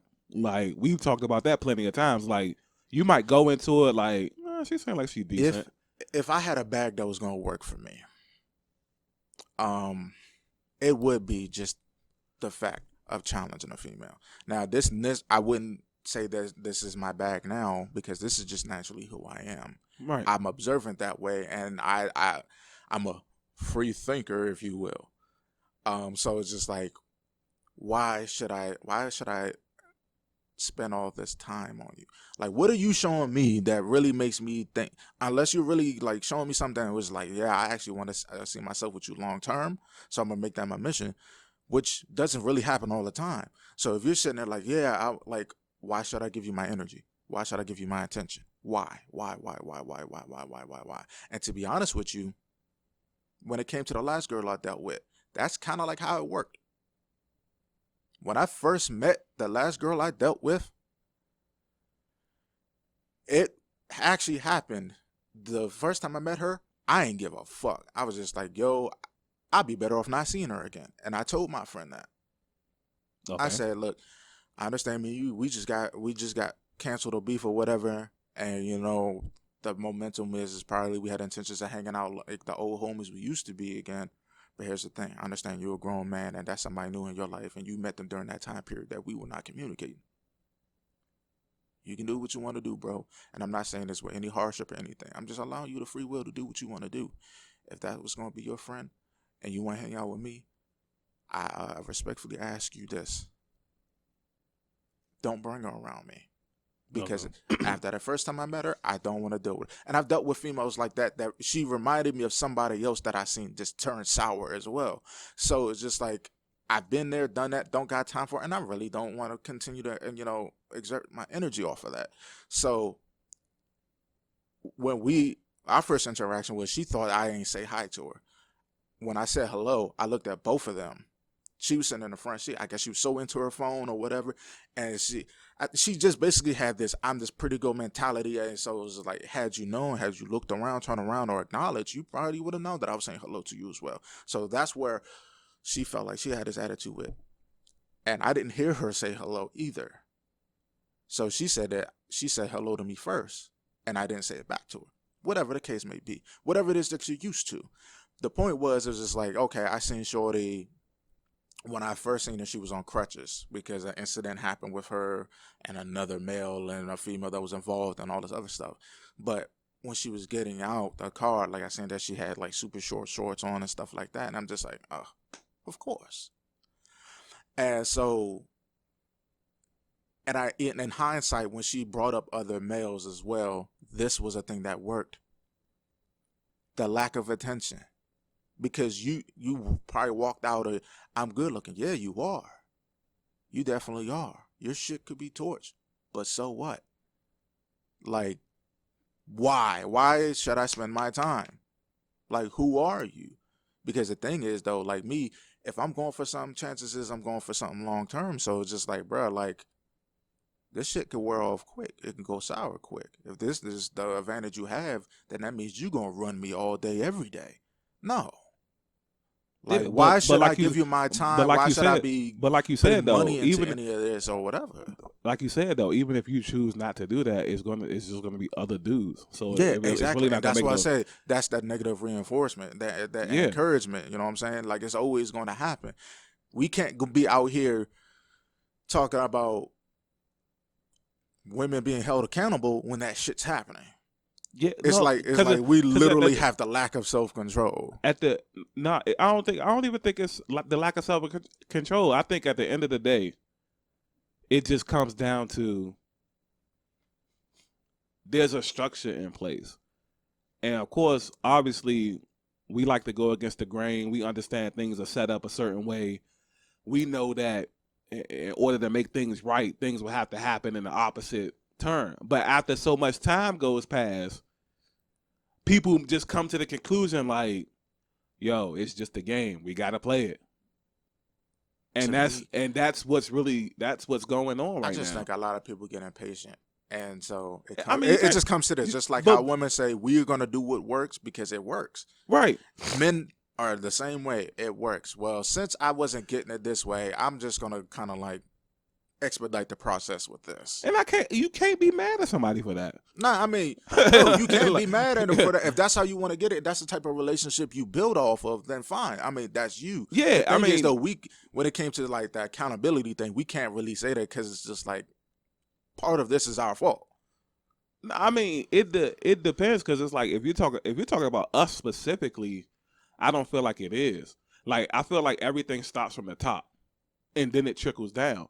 Because if people at the top were doing things in a more structured and moral way, then regular people are going to look at them and be like, oh, okay, well, they chilling. You know what I'm saying? Like, okay, maybe that ain't the wave. But they're the ones that's preaching get what you can get out of somebody, whether it be looks or whether it be money or whether, like you said, whether it's popularity, you know, like you said, the new form of currency, like clout, like whether you can get whatever you can get, go get it. It's so easy to do that now.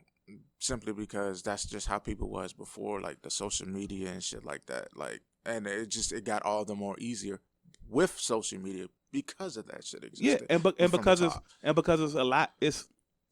We done multiplied like the options. You know what I'm saying? Mm. So it's just like without social media, it would be something like, all right, if you go to the mall, I don't know how often you would go to the mall. You go to the mall like twice a month. However many females you see at the mall, them 2 times in that month, that's how many females you will probably had a chance of going smack at, assuming that you're not in school, because then that changes everything. You around a bunch of females every day. But if you out of school, then it's like that's all you're gonna see for that month. Versus, I don't know, everybody's situation is different. Whether people working a lot in one day, they work 70 hours a week, 20 hours. If it's somebody that's well off and that's not really working, you could spend 2-3 hours on Instagram today and slide into like 100 girls DMs, Mm-hmm. and then ain't no telling how many you gonna do tomorrow, the day after that. Like it's not gonna get no better unless money just falls completely off, which we know it's not gonna do.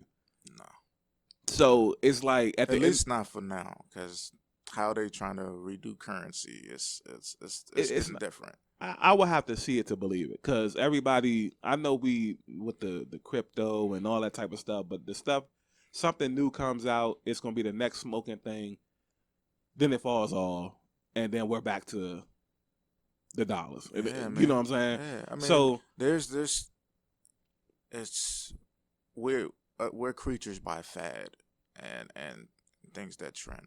so as long as when it comes to females and males, if females are out here pressing for money or whatever they pressing for, as long as there's a plethora of dudes that's out here playing the game, this is just going to be the game. Like it's sad to say, but that's just the reality of it. So like I said with the story, like if I was in a relationship for that lengthy time, I'm thinking about getting married, we done built this platform in And this I was gonna life. say that's why people's relationships is fucked up. It's true. Like, No, that's true. because it's No, that's very true. But at the end of the day, you gotta think, like, you gotta understand how people thinking. Like people on some survival type shit.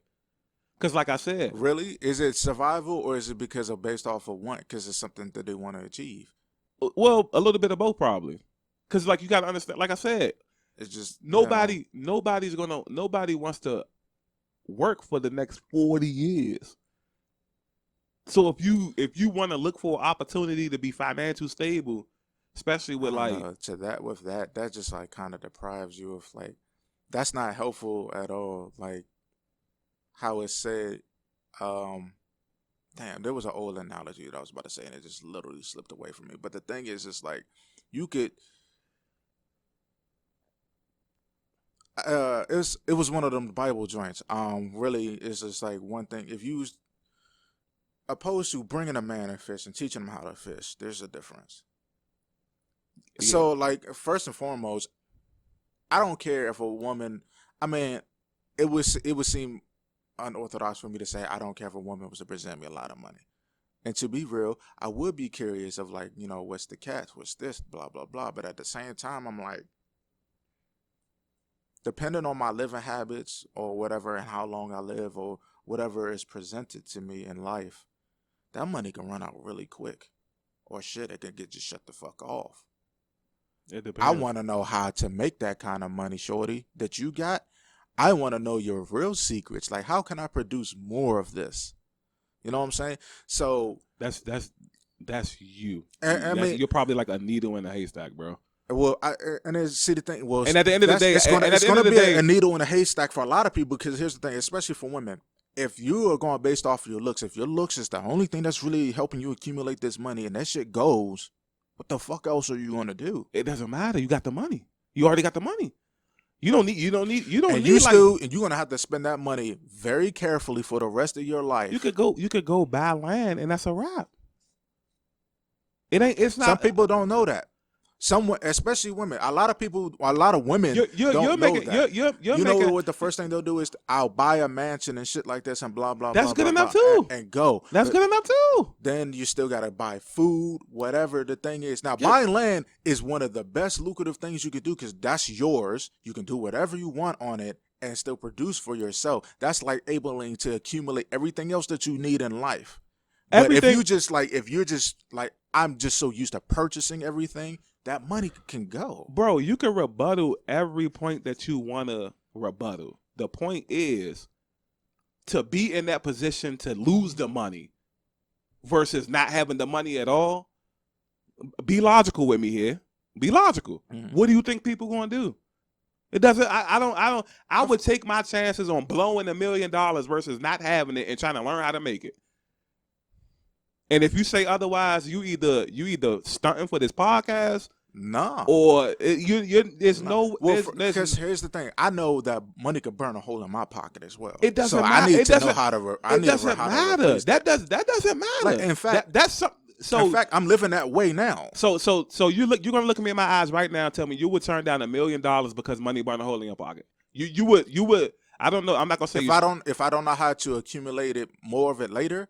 I would have to, yes. That's a lot, bro. I would have to. If somebody offer you $1 million right now, I know you want to turn that. Well, right now I wouldn't. That's not keeping it real. Right now I wouldn't. You want to know why? Because I know how to accumulate and invest and to accumulate more of it. Not $1 million. But if I know, like, just considering as a deep thinker now, however long I might live and everything, and I know I could be expensive if just because the fact that it's available to me, I'm gonna spend the shit out of it, especially on shit I probably won't even use for 2 years or whatever. Like, after a few months, it probably might be just done. It's just a waste of money. You know what I'm saying? That's how I'm. No way. And in fact, that's how I'm living now. I'm financially capable of doing things, but I gotta hold myself responsible. Just like now, people like I got friends and family that are like, "Yeah, why don't you come on this trip?" And it's just like, yeah, you know what? I can afford to do that. I can afford to do it because I can pay for it right away. But here's the thing: I don't want to do it because now it's just like, how am I going to get that money back? Especially if I want to get it back in a certain amount of time. How am I going to get that back? Like right now, I don't feel like I'm comfortable enough to go ahead and drop the $1,400 to the $2,000 just like that. Because just as easy as it is for it to go, it's not necessarily as easy for it to come back. No, I want to be able to. I'm like, yeah, I want to know what's coming back to me, especially in a certain time frame. Yeah, I want to know that it's going to come back. You saying this with $1,400, but you would turn down $1 million? Like I ain't gonna hold you. Anything you say for the rest of this podcast, I probably don't even believe you, bro. Because I ain't gonna hold you. Jive like this. You know, if you're not being real, bro. If I'm not thinking logically, you know what I would do if I was a very not rational thinker the way I am now. You know what I would have done? No. Buy shit that I know for a fact because I got the power to do so. And then it's just like, I'm just buying a bunch of shit and that money could go quick because I'm not paying attention to it. I'm like, yo, it's just easy for me to just do this now. Being rational with a couple grand versus being rational with $1 million is two different things. I'm not going to be rational. You want to know why? Because like I said, like hold on. Let me ask you this. Let me ask you a question. Let me ask you this last question. Let me ask you this last question, and then I'll let you say anything you want. Let me ask you this last question. So, out of all the podcasts we did, I think this is like number 83, 84. All the times you done got on this podcast, and you've been talking about financial literacy, investing, and all this type of stuff. Now you're gonna get on this podcast and say that you would be scared to have $1 million. So that you're either lying about this or you've been lying about everything you've been saying on this podcast with like the old past year and a half. For it to be handed to me like that, yes. That's why I said, like, you remember how I said earlier on in the podcast, if you work for it and go through the challenges for it, you appreciate it more. I'm not going to appreciate that. I'm not. Because it just easily came to me. You know what I'm saying? So it's just like, it's going to play for me, it'll play a bit of a trick on me. It was just like, just as easy as it came to me, I can just get it again. You know, and you wouldn't do nothing responsible with it at all. Well, now, yes. That's all I was. That's what I was saying. I would try to. I would try to. So you wouldn't buy no land. You wouldn't buy no land. But there is a degree right now that, especially when it comes to financial literacy, there's still so much more shit for me to learn. I'm just now really trying to teach myself to be financially responsible again, because when I mentioned the $2,000, it's tough. What you gonna spend? I mentioned the $2,000. What are you gonna blow $1 million on? See, anything, because I can get anything with it. That's the like problem. what? That's the problem. So, cars, house, shit. I probably don't even fucking need. Buying a house that probably won't even serve me no good. Besides the fact that I just live in it. I mean, if you buy, if you buy a mansion or something, then the mansion is gonna be good. When I buy land and build my house on that, that's still my land, because that land though is gonna be able to help me produce more. I'm gonna put greenhouses on that motherfucker. One, because that's food for me to eat and shit, possibly food for me to sell. You saying all of this, but you wouldn't take the $1 million. That's why I'm confused. Like right now, you giving me all these plans, but you wouldn't. If it's gonna happen to me, it's gonna happen to me through my work. It's gonna have to. That proves right there that I deserved it. Right now, I may not even fucking deserve it. I might not. If I was to win the lottery, I still would kind of question that. I'm like, damn, all I had to do was buy a ticket. Yes, it's so easy, and I still would be leery at that. That's random. Like, that's random. I'm talking about a person specifically approaching you. They feel like you deserve it. Depending on how I got it. Now, if it's like, if they felt like I deserved it because, like, yeah, man, you're such a hard worker, this, and this, and I respect it or whatever. Even then, I would still kind of be reluctant, but at the same time, I'm like, you know what? I appreciate that you recognize it, and this is why you're giving it to me.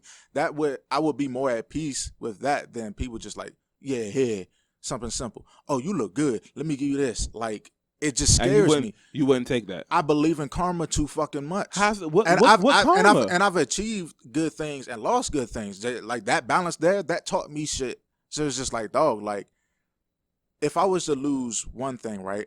I know I could possibly get it again because I achieved it through my work.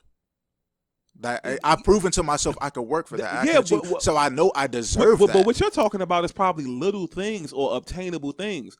You mean to tell me, however long it takes you, you're already 30, however long it takes you to grind to $1 million, and I don't know what age that could possibly be, when you spend that, you're going to be quite sure how to get it again, versus rather just taking it, receiving it, whether it be as a gift or, I don't what you say, looks. Like a person think you look good, or a person think like, oh, hey, you're a hard worker. You know, I've been watching you do this and do that, personal trainer, nutritionist. Yo, we need to look out for black people here. Or, like I said, the looks thing. Maybe it's an older female, she's attracted to you, blah, blah, blah.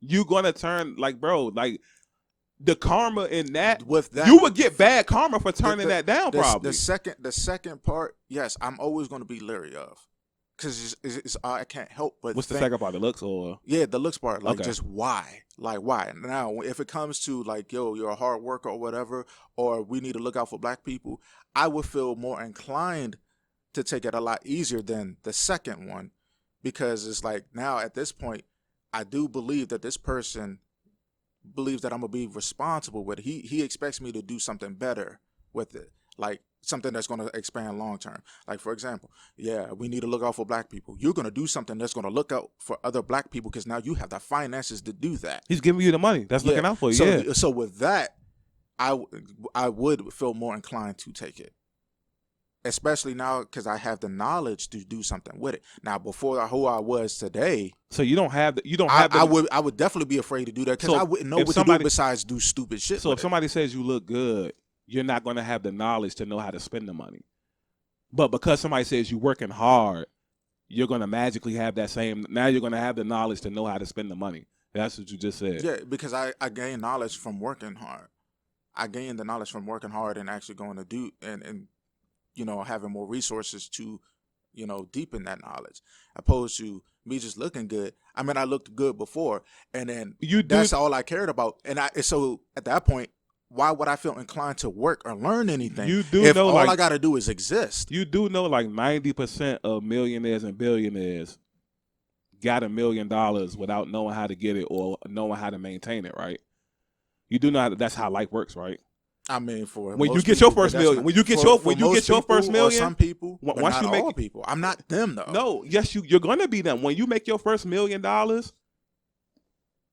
you're going to fall right into that category because you wasn't unless you was born. The only people that's any different is the people that was born into by millions. a matter of opinion and perception from other people. Yes, I'm gonna fall in that category because they you wasn't say so. No, it's not. We proven it. Listen, the only people that's going to be different are the millionaire. If you're a millionaire and you had a kid and he's born into millions, they go into a different category. For you, because you had to work for your million, you're going to go into that category of people who had to work for their million. I have a weird example for you when I say this.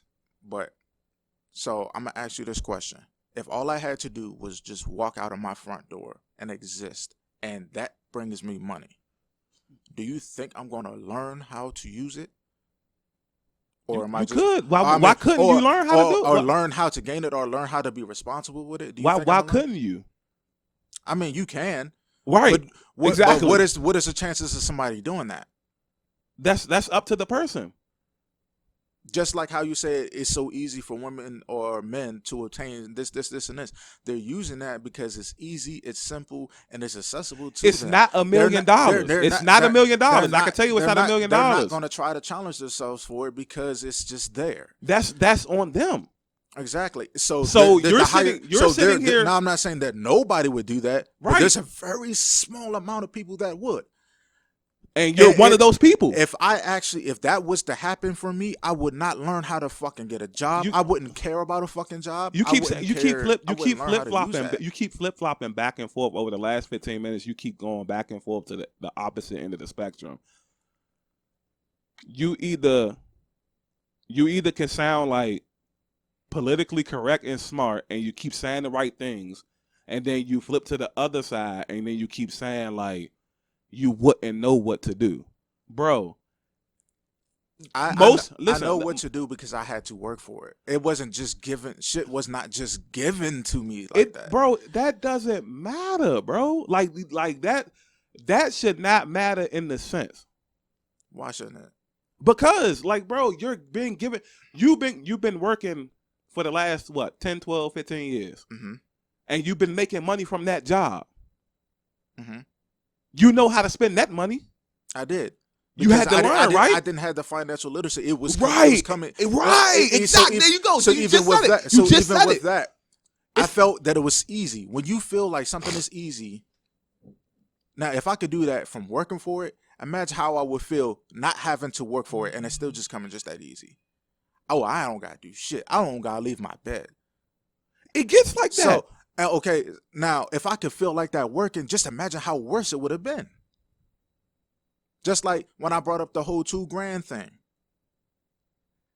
I feel like I could go buck wild with $2,000. Imagine what I would do with $1 million. I don't feel like I don't feel like I'm responsible. I could be or I could not be. But I'll find that out when that day comes to me because my intentions is to do whatever I got to deserve it and earn it. But right now, if I was just to receive this right now, there's still a part of me that would be like, oh man, that was pretty easy, man. You gonna really tell yourself 100% that you're not gonna splurge? I still kind of do that now. You can splurge. I still do that. It's $1 million.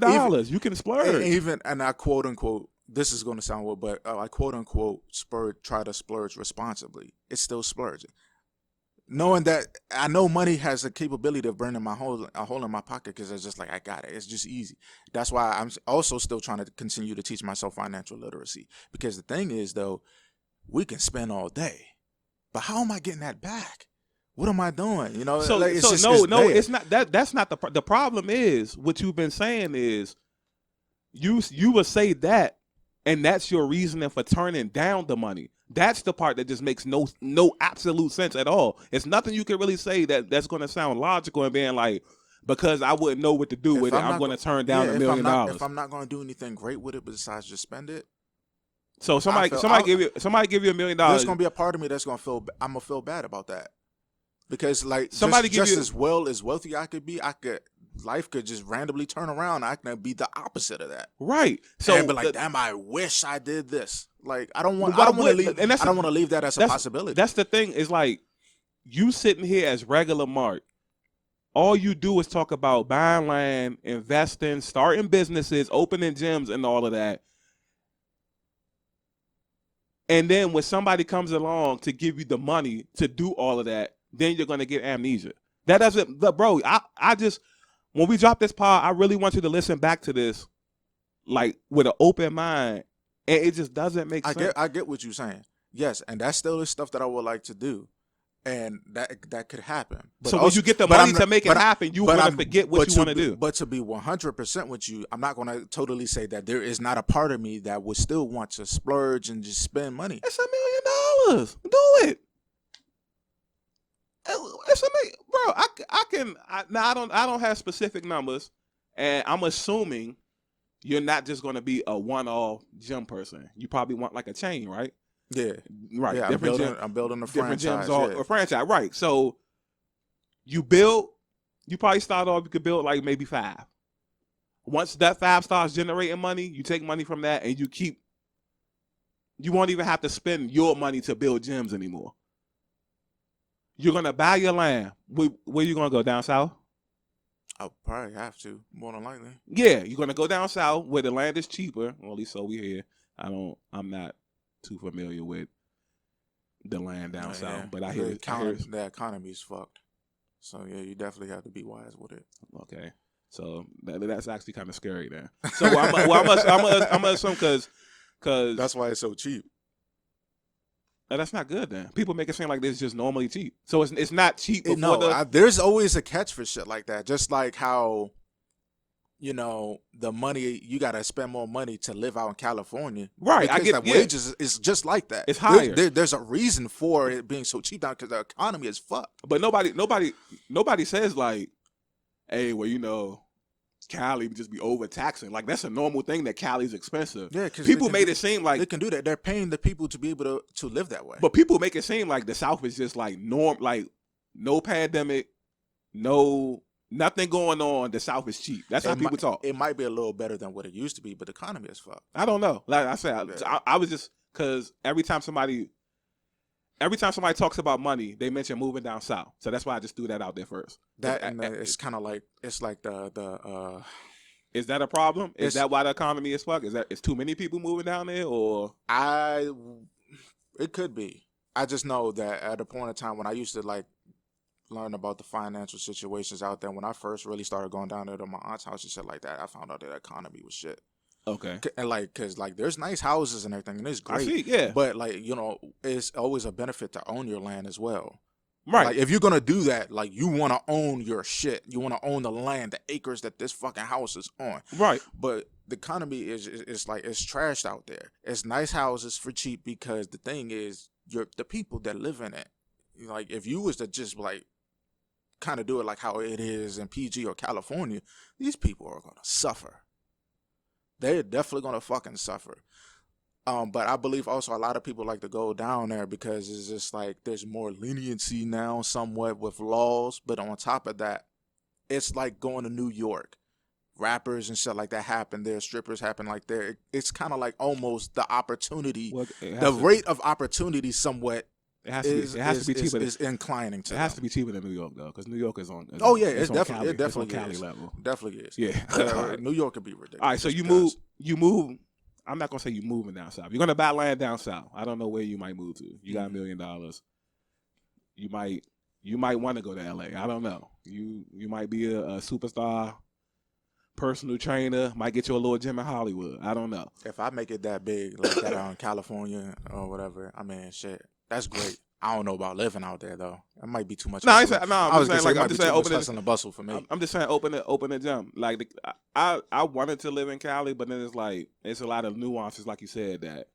Yeah, some places are just good for visiting and just to have fun and do business and then come on back home. But I say that to say like everybody talks about moving down south. North Carolina, South Carolina, Atlanta, Georgia, Louisiana, wherever. So that's why I brought that up first. So you buy your acres of land. Mm-hmm. I don't know how many acres of land you want. Let's just throw out 100. Because I know a long time ago you talked about a farm, which is something I would want to do too. Mm-hmm. You talk about greenhouses. You're going to have, obviously, you're going to get a house built. That's going to be a nice house. And whatever else you decide to do, let's just say 100 acres of land. Mhm. Now, I haven't looked at land since the pandemic started, so I don't know what acres are going for. Mm-hmm. Down south, 100 acres of land before the pandemic probably was somewhere between maybe $100,000 to $200,000. So you put that to the side, and you're gonna have to put in a little bit more to actually get the house built. So all that to say, like, you're probably gonna spend half of the $1 million for stuff that you need to spend it on. But once you spend that, everything else is going to be taken care of. Because once your gyms open up, that's going to be your money. I mean, you might want to hold off on the LA. You might want to hold off on the LA one because then you might have to spend a little bit more money. But no, all I'm saying is, like, whether you want to invest, you might want to start up another company or something, or you want to put $300,000 in the bank. You're still going to have a couple of $100,000. So to buy you something nice. I don't know now. So either investing or saving is always going to be like my top go-to choices, because and this is just how my life. I'm talking about splurging. Yeah, I'm talking about you splurging. I mean, splurging. Yeah, I'm still gonna. I would buy myself nice things here and there, or right, whatever. Right. That's the case, but also I am always going to consider trying to invest first. I mean, of course, there's just self-love and affirmation, or whatever you got to do to make yourself feel nice and everything like that. That's a normal thing, yes. Okay. But always the top go-to, and this is why I say top, because always the money, it'll have to come back to me, because this is how my life taught me. Shit always will happen, or shit can always happen. So now the way I'm programmed is I'm always trying to prepare a cushion if it's feasible for when that shit hits the fan thing happens. Okay. So like now the way life had programmed me is I have to prepare for the worst as well, because things are always not going to be peaches and cream. So just as well as I could fucking get all these places, these gyms and franchises, shit could happen to it. Damages if I ain't got insurance or whatever, or if I'm paying for the insurance, shit fucking happens. Weird shit fucking happens in this world. So it's like, now I gotta prepare for that. Am I gonna rebuild it, or am I gonna just leave it as it is? Now I lost a branch or something, so it's just like you want to have something sitting. And sometimes now, like, I'm kind of afraid sometimes to save. I'm gonna save money, because what the fuck else are you gonna do? But at the same time, I'm kind of leery on the process of saving money now, because for people who are like really big into investing, they're saying like there's a chances of you losing money when you're just leaving money sitting in the bank. Okay. Which I didn't know that was a thing. I got taught that from somebody else who I've never met. But I was just like, damn, like I wish some like my elders would have taught me that shit. Like, if you used to save money, there's chances is that you're losing money while you're saving money in the bank. Why? Why is that? How does that work? So shit happens. There's always something that is not being taught to you right away that could have been happening to you for years, and it could fuck you over or whatever. So I'm just trying to prepare for certain shit. Right. So that's why I like saving and all this other stuff. Yes, I'm gonna buy stuff. Oh man, you know what? By the way, the acres of land is $150,000. Yeah, money. It all depends on where you get it from. Yeah, this is Georgia. Yeah. So I don't know too much about Georgia, so I don't know if it's good acres. I don't know. Yeah, but that's basically 1/10 of $1 million. So you still gonna have under 900. And even when you buy land, you always want to consider this location. Yeah. Because here's the thing. Just like with ranchers, there's property at a certain barrier. Right. Like, all right, well, since my ranch is next door to the Johnsons, I still get the river. I got legislation over the river. That's part of me. That's my shit. That's my grounds. So also, and this is just like to help to try to get the best out of your land, is like, if you was to go ahead and actually be able to purchase that stream or that river, this is my river. Yeah. Until it gets to a certain point. Then you get got your river. something like you got electricity because of the water flow. Like if you got a water Yeah, wheel, a get you watershed and shit. get you the little solar panels to go. Yeah, like see what your land got, or the land is what you make it. That's why I said greenhousing and shit like that. If you got the space for do So this, and are you going to use 100 acres of land? Because that's a lot. um, When I look at this, that's a lot of land. I really would have to do something for it, but my imagination is not that big right now. I really see. I'm a person that goes based off of actually being there, seeing it. Okay. I'm by the eye, so I gotta stand there and be like, okay, well, I'm gonna put my greenhouse here or whatever. I'm gonna do this here. I'm gonna put an outhouse here and a well here or whatever. If I'm by the water and I actually got the leeway to the water and stuff like that. So, I'm gonna try to make everything work, preparing for the worst or the best. So 100 acres of land probably would be a bit much for me. Unless I'm going to be like Stone Cold and be like, you know what, man, I'm going to put me the Broken Skull Ranch of my own over here. I don't even think that takes a lot. Like I don't know. I thought acres. I wouldn't know exactly what to do. I thought acres was way smaller than what So I don't know what I was looking at a couple years ago. I would have to have you might just need 50. a huge imagination. Unless I'm going to because I've thought about this before. Like how people did resorts or whatever. I might